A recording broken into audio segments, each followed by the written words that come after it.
డయాబెటీస్‌ని check పెట్టేటటువంటి అంశం ఏదైనా ఉందా అసలు? దీని నుంచి బయటపడేటటువంటి పరిస్థితి ఉంటుందా అంటే, వాట్ ఈస్ యువర్ ఆన్సర్ అండి? ఇక్కడ వచ్చిన ప్రాబ్లం ఏంటంటే ఒకసారి మజిల్ మాస్ తగ్గిపోయింది అనుకోండి, శరీరం నుండి గ్లూకోజ్ యూటిలైజ్ అవ్వదు, ఖర్చు అవ్వదు అనమాట. ఉండిపోతుంది అలాగా. అది అలాగే పెరిగిపోతూ ఉంటుంది. కానీ డయాబెటీస్ ఉన్న వాళ్ళు క్రమేపీ సన్నబడిపోతూ ఉంటారనమాట.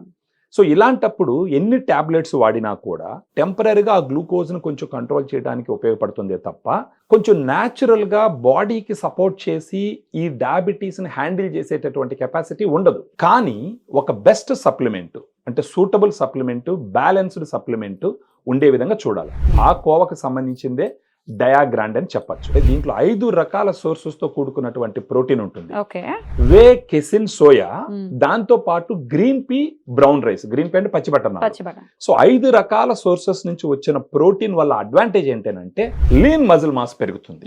వన్స్ లీన్ మజిల్ మాస్ పెరిగిందంటే గ్లూకోజ్ ఖర్చు అవుతుంది, వాడాల్సిన టాబ్లెట్స్ తక్కువ ఉంటాయి, వాళ్ళ అలసట ఉండదు. ఎందుకంటే ఇది ప్రోటీన్ తీసుకుంటే రోజు మొత్తం మీద ఎనర్జెటిక్ గా ఉండే అవకాశం ఉంటుంది. ఫైబర్ కంటెంట్ కూడా ఉంది అని నేను ఇక్కడ చదవడం జరిగింది. అవును మేడం, దీంట్లో 14 grams fibre for 100 grams powder ఉంటుంది. దీని వల్ల అడ్వాంటేజ్ ఏంటంటే ఎక్కువగా ఆకలి పుట్టదు. ఇది స్లోగా అబ్జర్వ్ అవడం వల్ల ఇమ్మీడియట్ గా గ్లూకోజ్ పెరిగేటటువంటి ఛాన్సెస్ ఉండవు.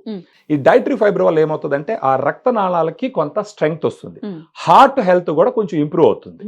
దానితో పాటు డయాగ్రాండ్ లో ఇంకొక 3 పోషకాలు ఉంటాయండి. ఐనోసిటాలు, తర్వాత L-కార్నిటిన్, టారిన్ అని కూడా ఉంటుంది.